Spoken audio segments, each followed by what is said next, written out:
తెలంగాణ రాష్ట్ర వ్యాప్తంగా నెలకొన్నటువంటి విద్యారంగ సమస్యలను సత్వరమే పరిష్కరించాలని డిమాండ్ చేస్తూ ఈరోజు హైదరాబాద్లో మహాసాహెబ్ ట్యాంక్ దగ్గర ఉన్నత విద్యా మండలి వద్ద విద్యార్థి సంఘాల నాయకులందరూ కలిసి తమ యొక్క నిరసనను వ్యక్తం చేస్తున్నటువంటి నేపథ్యంలో పోలీసులు ఆ నిరసనను భగ్నం చేసి వారిని అరెస్ట్ చేసి స్టేషన్కు తీసుకెళ్లడం అనేది చాలా అప్రజాస్వామిక చర్యగా మేము ఈరోజు భావిస్తూ ఉన్నాం. అసలు మిమ్మల్ని ఏం అడగద్దా, మిమ్మల్ని ఏం ప్రశ్నించద్దా?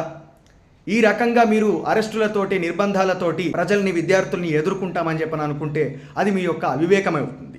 ఎందుకంటే ముఖ్యమంత్రి రేవంత్ రెడ్డి గారు తాను ముఖ్యమంత్రి అనేటువంటి విషయం గురించి ఇంకా స్పృహలోకి వస్తలేరేమో. ఎందుకంటే ఆయన ఇంకా రియల్ ఎస్టేట్ కాంట్రాక్టర్ లాగానే వ్యవహరిస్తూ ఉన్నాడు.